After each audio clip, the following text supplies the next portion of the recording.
আমাদের যদি ছানা ছাড়া মিষ্টি খেতে ইচ্ছা হয়, এইভাবে গুঁড়ো দুধ দিয়ে একদিন মিষ্টি তৈরি করে বাড়িতে দেখতে পারো। আজকে এই মিষ্টিগুলো আমি গুঁড়ো দুধ দিয়ে কীভাবে তৈরি করব, তোমরা প্রথম থেকে শেষ পর্যন্ত পুরো ভিডিওটাকে দেখতে থাকো।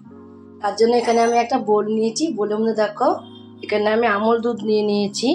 এখানে 1 বাটি আমল দুধ নিয়েছি। আমি 1 বাটি আমল দুধ দিয়েছি, সেই বাটি মেপে আমি এখানে দেখো 1/2 বাটি এখানে ময়দা দিয়ে দেবো। দেখো সামান্য একটু লবণ দিয়ে দেবো, বেকিং পাউডারটা দেবো দেখো 1 চামচের 1/2 চামচ এখানে বেকিং পাউডার দিয়ে দিয়েছি। আর বেকিং সোডা দেবো 4 ভাগের 1 ভাগ বেকিং সোডাটা সবসময় অল্প দিতে হবে, অল্প না দিলে বেশি দেওয়া যাবে না। বেকিং পাউডারটা বেশি দিতে হবে একটুখানি বেকিং সোডা। আর এখানে একটু দেখো সামান্য একটু ঘি দিয়ে দিয়েছি। ঘি দিয়ে এবার আমি সব কিছু দিয়ে মিশিয়ে নেবো, হাত দিয়ে মিশিয়ে নেবো। দেখো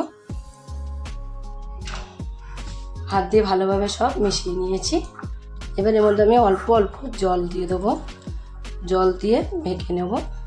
যেহেতু আমল দুধ অল্প একটু জল দিলে হয়ে যাবে, দুধে বেশি জল লাগে না। দেখো অল্প একটু জল দিয়েছি, তাই কতটা মনে হচ্ছে 1 ফোঁটা কিন্তু জল দিয়েছি। এমন করে একটা শুকনো ডো তৈরি করে নেব। শুকনো ডো তৈরি হয়ে গেলে হাতে কিন্তু এখন লেগে যাচ্ছে। দেখো এবার এরকম করে লং করে মাখতে হবে। এরকম করে মেখে আর আমি রেখে দেবো কিছু সময় রেখে দিলেই সেট হয়ে যাবে। সেট করার জন্য কিছুটা সময় রেখে দেবো, 5 মিনিটের মতন রেখে দিলেই হয়ে যাবে ঢাকা দিয়ে। 10 মিনিট হয়ে গেছে। দেখো 10 মিনিট পর ফিরে আসলাম। এবার আমি ঢাকনাটা খুলে এখান থেকে একটু নিয়ে নেবো অংশ। দেখো 10 মিনিটে এখন কিন্তু আর হাতে লেগে যাচ্ছে না। তখন কিন্তু হাতে যখন মাখছিলাম আমি, তখন কিন্তু কিরকম হাতে লেগে যাচ্ছিলো, তোমরা দেখছিলে। এখন কিন্তু হাতে লেগে যাচ্ছে না। এইভাবে একটু ওখান থেকে আমি অংশ নিয়ে নিলাম, নিয়ে হাতের মধ্যে একটু গোল করে নিলাম, গোল করে এইভাবে একটু পেস্ট করে দেবো। এভাবে একটু পেস্ট করে এর মধ্যে রেখে দেবো। ময়দা কিন্তু একদমই অল্প আছে, বেশি কিন্তু এর মধ্যে গুঁড়ো দুধই আছে। গুঁড়ো দুধ দিয়ে পুরো তৈরি করতে পারলে তো আরও ভালো হয়। ময়দা তোমরা অল্প দিলে, না দিলে কিন্তু সেট হবে না ভালো, তাহলে অল্প ময়দা দিতেই হবে। দিয়ে এইভাবে সেট করে নেব। দেখো দুটো হয়ে গেছে। সবগুলোকে আমি একই রকম করে তৈরি করে নেব। এভাবে গোল গোল করে নেবো, আগে হাতের মধ্যে দিয়ে একটু গোল গোল করে দিয়ে এইভাবে পেস্ট করে নেব। সবগুলোকে একই রকম করে তৈরি করে নিয়েছি। দেখো যখন আমি মেখেছিলাম কেমন হাতে লেগে যাচ্ছিলো, এখন কিন্তু একটা ফোঁটা আমার হাতে লেগে গেল না। এগুলোকে এবার এক সাইডে আমি রেখে দেবো। মিষ্টিগুলো রেডি করে রেখে দিচ্ছি এক সাইডে রেখে। গ্যাসে দেখো কিছুটা তেল আমি গরম করতে দিয়েছি একটা ফ্রাই প্যানে। তেলটা গরম করে নেবো ভালোভাবে। আগে তেলটা ভালোভাবে গরম হয়ে গেছে। এখন দেখো যেই গরম হয়ে যাবে, এখানে এইগুলো তৈরি করেছি মিষ্টিগুলো একটা একটা করে আমি তেলের মধ্যে দিয়ে দেবো। সবগুলোই আমি দেখো দিয়ে দিলাম একসাথে দিয়ে এইভাবে একটু প্যাচেলে দিয়ে তেলটাকে উপরে দিয়ে দেবো। 1 পিঠ ভাজা হয়ে গেলে, যে 1 পিঠ ভাজা হয়ে যাবে, তখন দেখবে নিজে থেকেই ফুলে উঠবে। ফুলে উঠেছে দেখো, ফুলছে এরকম কত সুন্দর ফুটে ফুলে যাচ্ছে আস্তে আস্তে করে। তেল দেওয়াতেই ফুলে যাচ্ছে দেখো, দেখলে বুঝতে পারছো বন্ধুরা। এবার একটা করে উল্টিয়ে দেবো। সবগুলোকে এইভাবে উল্টিয়ে পাল্টিয়ে ভালো করে আমি একটু লাল লাল করে ভেজে নেব। আর দুটো বাকি ছিল দেখো সাইডে, এগুলো যে হয়ে গেছে আমি সাইডে জায়গা করে আর দুটোকেও আমি এর মধ্যে দিয়ে দিয়েছি একবারে, তাহলে একবারেই ভাজাটা হয়ে যাবে। আমি অল্প করে করেছি, তোমাদের যা যেটুকু লাগবে সেইটুকু তোমরা তৈরি করে নেবে। আগে যেগুলো আমি দিয়েছিলাম দেখো কত সুন্দর কালার হয়ে গেছে আর কত সুন্দর ভাজা হয়ে গেছে, তোমরা দেখলে বুঝতে পারছো। এবার এগুলোকে আমি একটা একটা করে তুলে নেব।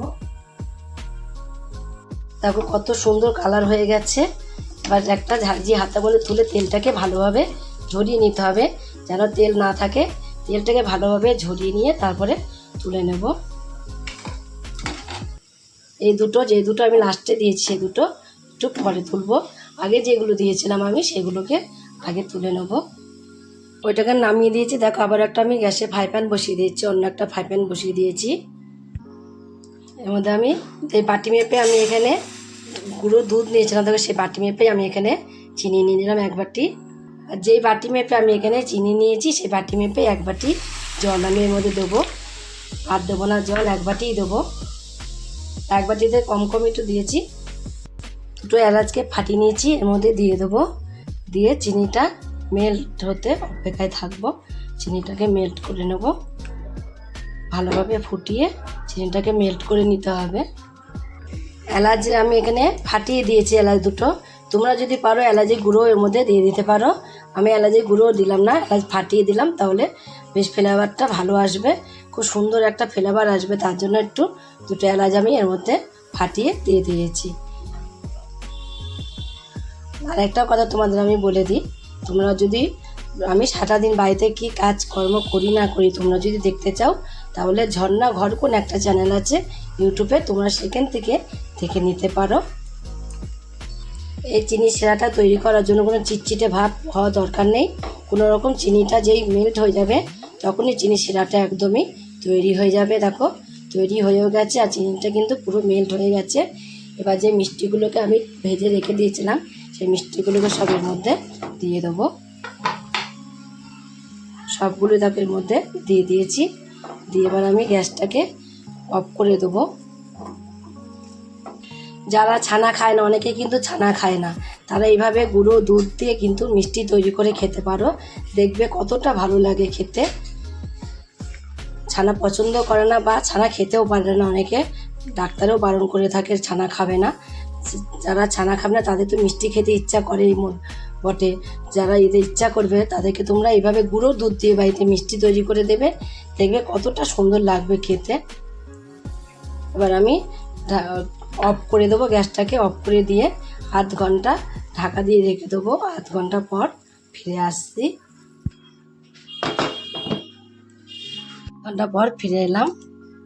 দেখো ঢাকাটা খুলে কতটা মিষ্টির রস ছিল, সব সোপ করে নিয়েছে মিষ্টিগুলোতে।